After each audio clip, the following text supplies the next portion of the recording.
எல்லாத்துக்கும் வணக்கம். இன்னைக்கு கிளஸ்டர் 6ன்னு சொல்லி தமிழ்நாடு, பாண்டிச்சேரி, அந்தமான் நிக்கோபார் 3 ஸ்டேட்டையும் சேர்ந்து இந்த கிளஸ்டர் 6ங்கிற ஃபுட்பால் டோர்னமெண்ட் சிபிஎஸ்இ நடத்துது. அது இந்த 3 ஸ்டேட்டுக்கு சேர்ந்தது. இதை ஃபர்ஸ்ட் டைம் கோயம்புத்தூரில் ஹோஸ்ட் பண்ணுறோம். அதுக்கு மிகப்பெரிய பாராட்டுக்களும் எங்களுக்கு இதை கொடுக்க வாய்ப்பு கொடுத்ததுக்கு ஒரு ரொம்ப சந்தோஷம், பெருமையாகவும் இருக்கு. இதில் கிட்டத்தட்ட மோர் தேன் 9,000 students, close to about 10,000 students participate பண்ணுறாங்க. 450க்கும் மேற்பட்ட ஸ்கூல்கள் இந்த 3 ஸ்டேட்லேருந்து இதில் பெருமளவில் பார்ட்டிசிபேட் பண்ணி இதில் ஜெயிக்கிறவங்க ஆல் இண்டியா டோர்னமெண்ட் போய் அதில் ஜெயிச்சாங்கன்னா அவங்க ஸ்கூல் கேம்ஸ் ஃபெடரேஷன் ஆஃப் இந்தியாவில் பார்ட்டிசிபேட் பண்ணுறதுக்கான வாய்ப்பு கிடைக்கும். ஸோ அந்த மாதிரி இது ஒரு அஃபீஷியலான கவர்மெண்ட் ஆஃப் இந்தியாவுடைய டோர்னமெண்ட். இதில் கிட்டத்தட்ட 9,000 ஸ்டூடெண்ட்ஸ்னா இது பல இடத்துல இருந்து வர்றதுனால இவங்களுக்கு தங்க வைக்கணும், அவங்களுக்கு வேணுங்கிற சாப்பாடு வசதிகள் செய்து கொடுக்கணும். இதனால என்ன பண்ணியிருக்கோம்னா இங்க இருக்க மல்டிபிள் காலேஜஸை இன்வால்வ் பண்ணியிருக்கோம்.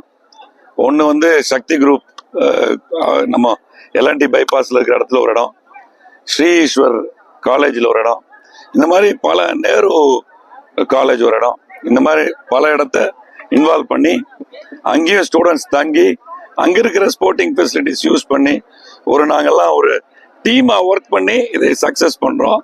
இதில் உண்மையாகவே ஒரு டீம் ஒர்க், ஸ்போர்ட்ஸுங்கிறது எப்பவுமே மிகப்பெரிய டீம் ஒர்க். ஜெயிச்சாலும் தோத்தாலும் டீம் ஒர்க். டீம் இல்லாமல் இருந்தால் எவ்வளோ பெரிய பிளேயராக இருந்தாலும் ஜெயிக்க முடியாது. அந்த மாதிரியான ஒரு விஷயம் ஸ்போர்ட்ஸுங்கிறது. டீம் ஒர்க் இல்லாமல் ஜெயிக்கவே முடியாத ஒரு விஷயம். இதில் நாங்கள் காலேஜஸும் எங்களுக்குள்ள டீமாக ஒர்க் பண்ணி இந்த மாதிரி ஒரு ஈவெண்ட் கோயம்புத்தூரில் வச்சு ஒரு 10,000 ஸ்டூடெண்ட்ஸை வச்சு சக்ஸஸ்ஃபுல்லாக ஸ்மூத்தாக நடத்த முடியுங்கிறத டெமான்ஸ்ட்ரேட் பண்ணியிருக்கோங்கிறதுல பெருமையாக இருக்குது. இதுக்கு நமக்கு கிளஸ்டர்ஸ்லேருந்து அஃபீஷியல்ஸும் மிகப்பெரிய லெவலில் சப்போர்ட் பண்ணி இதை நல்லபடியாக நடத்தி கொடுக்கறதுக்கு சப்போர்ட் பண்ணுறாங்க. இன்னைக்கு இப்போ தான் மேட்ச் ஸ்டார்ட் ஆகுது. I think we'll have a great week selecting the best students and I hope இதிலிருந்து கண்ட்ரியை ரெப்ரசன்ட் பண்ணுற அளவுக்கு பிளேயர்ஸ் உருவாகல நம்பிக்கை இருக்குது.